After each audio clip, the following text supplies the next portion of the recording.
Bonjour, bonsoir à tous et à toutes. J'espère que vous allez bien. Je suis content de vous retrouver. Aujourd'hui, on parle de douleur au dos et de courbure de la colonne vertébrale. C'est un sujet qui est aussi très vaste. Vous m'avez écrit beaucoup de questions sur les réseaux sociaux. Je vais tenter d'y répondre dans les contenus et j'espère aussi vous aider à retrouver vos courbures à vous. Vous allez trouver beaucoup d'informations dans mes livres sur ces sujets-là. Vous connaissez mes livres 99 façons de soulager les douleurs au dos et au cou. Je vais référer souvent à ce livre-là, où à tout le moins, il y aura des illustrations qui seront tirées de mon livre, et je remercie mon éditeur de me permettre de les utiliser. Et mon autre livre aussi qui parle de courbure et de douleur au dos, Conseil d'un physio pour une meilleure posture et des articulations en santé. Vous allez trouver mes livres partout en librairie, ici au Canada, mais aussi de l'autre côté de l'Atlantique, notamment à la librairie du Québec à Paris. Vous pouvez aussi commander les livres. Parlons de la kyphose dorsale. Parfois, on a une courbure du dos qui est trop prononcée et on va avoir un bombement. Parfois, on pourrait parler de bosse. Et si on a une scoliose, si notre dos est fait en forme de S, parfois on a une bosse d'un côté. Ça, c'est une gibbosité.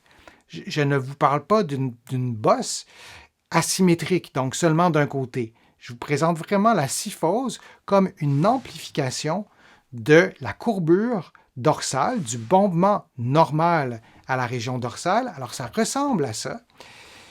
C'est un exemple parmi tant d'autres. Et lorsqu'on a une kyphose qui est exagérée, parce qu'il y a une kyphose naturelle, c'est un bombement naturel de la région dorsale ou de la région thoracique, ce sont des synonymes, on voit dans l'illustration que je vous montre un déplacement très prononcé vers l'avant. On peut aussi penser que son centre de masse ou son centre de gravité, si vous voulez, est déplacé beaucoup vers l'avant parce que la tête est vraiment déplacée vers l'avant.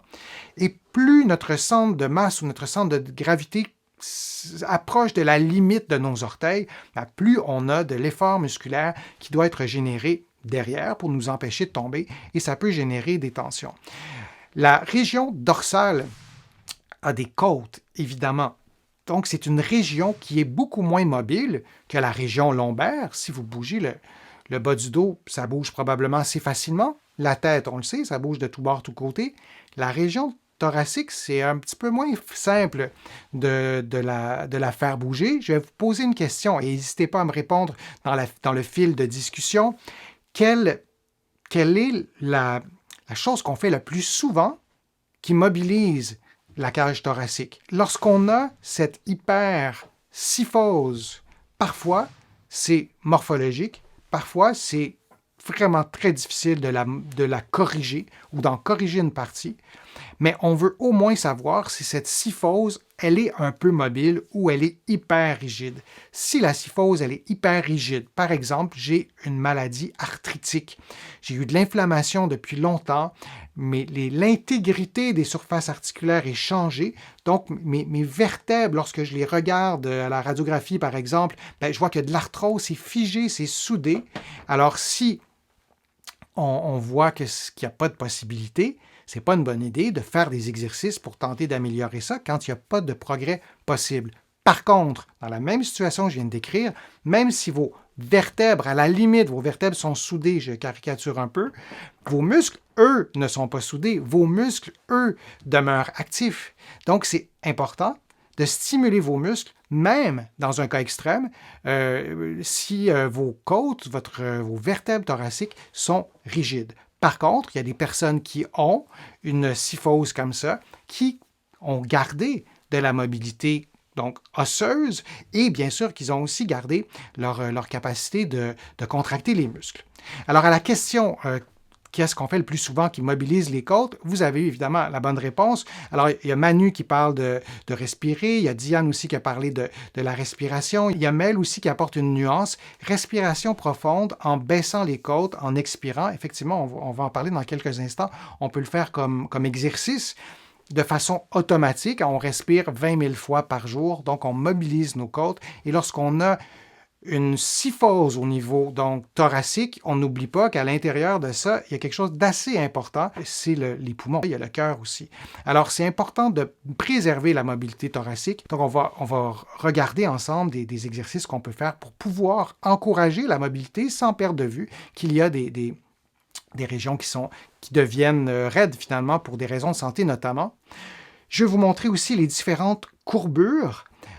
Il y a la syphose. Si je vous demandais de trouver la syphose ou les syphoses, quel numéro, on dirait que je fais un concours, quel numéro choisiriez-vous?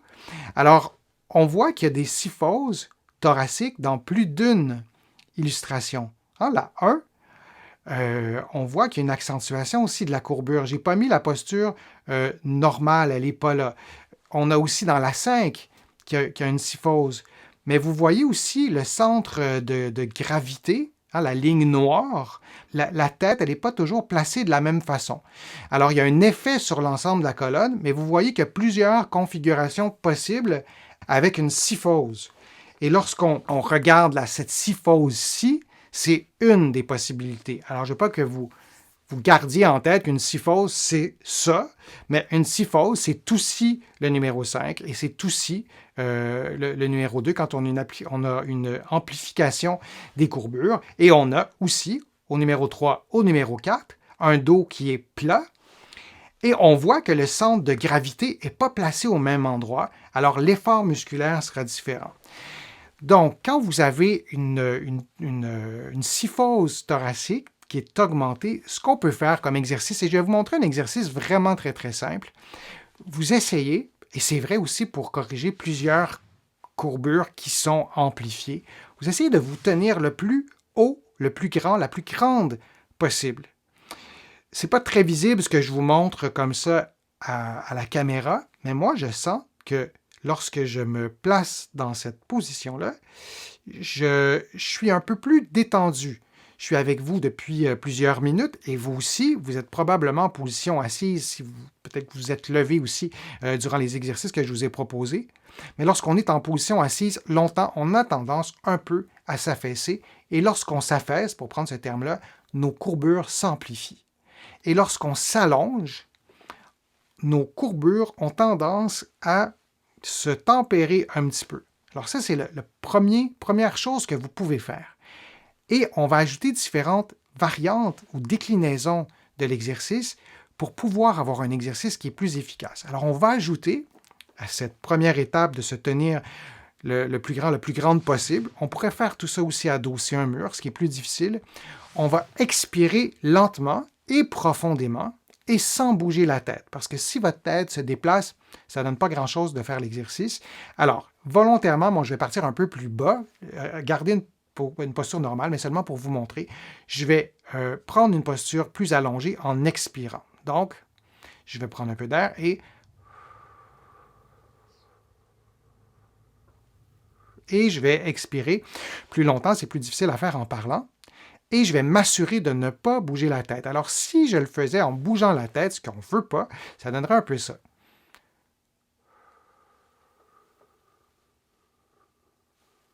J'exagère, évidemment, mais la tête pourrait se déplacer vers l'avant. La tête pourrait faire un autre mouvement aussi. Alors, on le fait en position assise. Vous pourriez le faire au travail, par exemple, mais vous pouvez le faire aussi en position debout. Et c'est tout à fait valable et c'est souvent complémentaire. Une autre variante, donc toujours le même principe, mais vous allez placer vos bras derrière vous, que vous soyez debout ou que vous soyez, je vais vous montrer de profil, que vous soyez debout ou en position assise, c'est la même chose. Alors, on expire en se grandissant.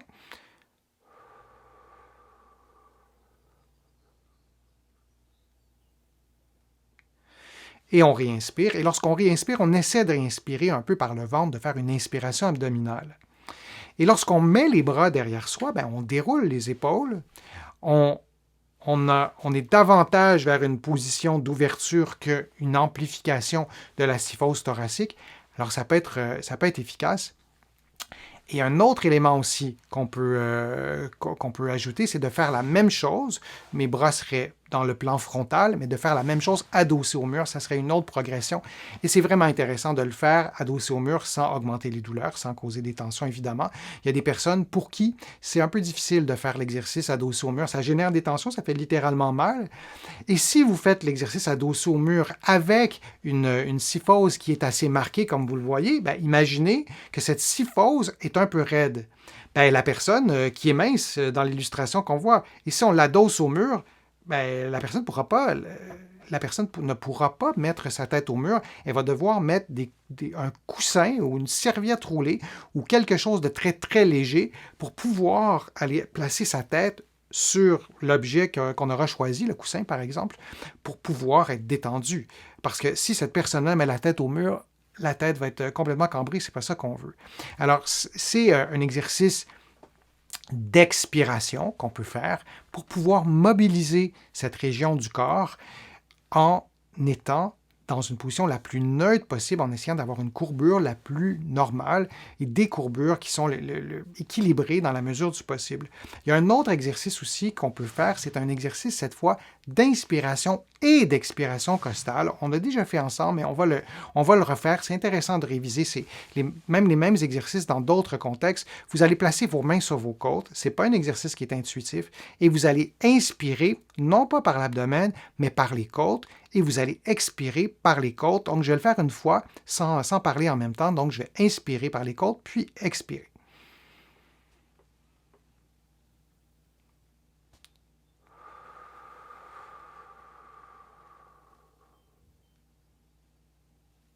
Et j'expire longtemps en profondeur. Le but de cet exercice de respiration, c'est pas de vous oxygéner, de vous détendre, c'est pas ça. Le but, c'est de mobiliser la cage thoracique. Les côtes s'articulent avec la région dorsale. Alors, si on a une raideur dans la région dorsale, si on a une hypersyphose et on ne veut pas qu'elle s'amplifie, c'est logique de penser qu'on souhaite préserver la mobilité qu'on a ou peut-être l'améliorer. Donc, c'est une respiration costale pour mobiliser les côtes. Je vous ai souvent parlé de la respiration abdominale dans d'autres contextes et c'est tout à fait valable pour d'autres stratégies thérapeutiques, mais ce n'est pas ce qu'on souhaite faire. On le refait une autre fois ensemble, et si vous avez des questions, écrivez-les-moi. Donc, on inspire avec les côtes et on expire en baissant les côtes, en baissant le sternum aussi. Vraiment, toute la cage thoracique, dans notre imaginaire, dans notre tête, là, on la glisse vers le bas en expirant. Et on peut faire 5, 10 expirations lentement. On peut en faire une, respirer normalement quelques fois et répéter. Il n'y a aucun exercice qui doit reproduire la douleur. Et évidemment, lorsque vous respirez en inspirant et en expirant par les côtes, bien, vous réduisez aussi votre fréquence respiratoire et ça a un effet en général apaisant et ça fait du bien. Et il y a un autre exercice que je vais vous montrer, toujours pour augmenter votre mobilité dorsale. Et si vous avez des douleurs au dos, si vous avez des douleurs entre les omoplates, même des douleurs lombaires ou des douleurs au cou, c'est intéressant aussi de s'assurer que la cage thoracique, que la région dorsale demeure mobile et c'est une extension dorsale en position assise. Alors, vous la faites en position assise. Alors, vous placez les mains derrière votre dos, mais le plus haut possible, et vous faites une extension. L'extension du tronc. Moi, je vous suggérerais de ne pas trop vous casser la tête. Vous faites une extension avec la tête et la région dorsale et la région lombaire, mais vous tentez vraiment de faire aussi l'extension par la région thoracique, par la région dorsale. Hein, c'est deux synonymes. Parce que de mobiliser uniquement la région dorsale, c'est un peu difficile d'isoler le mouvement et c'est peut-être pas nécessaire. Et de toute façon, dans la vie de tous les jours, on bouge toutes ces régions du corps, on bouge en bloc, on ne s'imagine pas de couper comme ça, de faire des frontières entre les différentes parties de la colonne vertébrale. Mais donc, vous faites un mouvement d'extension et vous placez vos mains pour aller appuyer. Et vous faites le mouvement que vous voyez en ce moment. Moi, je vous conseille vraiment de le faire en position assise. Lorsqu'on le fait en position debout, souvent, on va plier les genoux, on va bouger d'autres parties du corps, le bassin, tout ça, et c'est beaucoup moins efficace. Alors, c'est peut-être pas la meilleure idée de le faire en position debout. Et donc, c'est une façon aussi de mobiliser votre région thoracique. Il y en a une autre aussi, c'est de faire un exercice d'extension, mais c'est de faire un exercice d'extension couché sur le ventre. C'est fondamental de faire nos exercices de mobilisation dans plusieurs plans de l'espace. Alors, couché sur le ventre, vous prenez la position que vous voyez en ce moment et je vais démarrer la vidéo, vous allez voir le mouvement et ensuite vous gardez la position quelques instants et ensuite vous reprenez une position de flexion. Donc, ça peut être intéressant aussi de mobiliser les courbures en sens inverse et vous refaites ensuite un mouvement d'extension comme vous le voyez en ce moment. Vous gardez quelques secondes ou pas. Je vous le dis souvent, il n'y a aucun exercice qui doit augmenter ou reproduire la douleur. C'est bien important. Et vous allez ensuite pouvoir reprendre une position de flexion et vous alterner comme ça d'une position à une autre et ça vous permet de travailler l'extension. Évidemment, ce n'est pas un exercice qui va isoler le mouvement à la région thoracique. C'est un exercice d'extension globale, mais vous, dans votre tête, lorsque vous le faites, vous vous assurez de mobiliser aussi la région dorsale. Alors, je vous remercie vraiment beaucoup de votre participation. J'espère que les informations étaient claires, précises. Merci de vos questions. Je suis toujours ravi de vous retrouver. Comme vous le savez, vous pouvez contribuer à mes plateformes, soit directement sur YouTube. Il y a le mot « Merci » avec un petit cœur. Vous pouvez aussi contribuer sur mon site web en le visitant, le www.denisfortier.ca. Il y a beaucoup d'informations aussi dans mes livres. Vous pouvez vous abonner aussi à une infolettre hebdomadaire. C'est gratuit.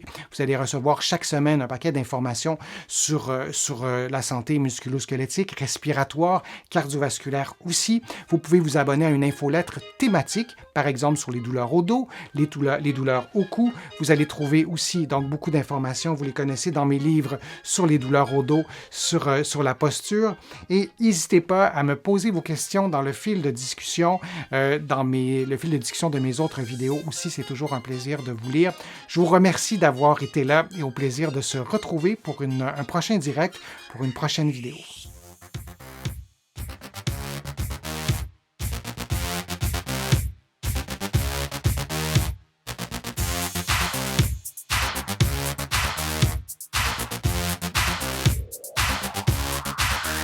Shh.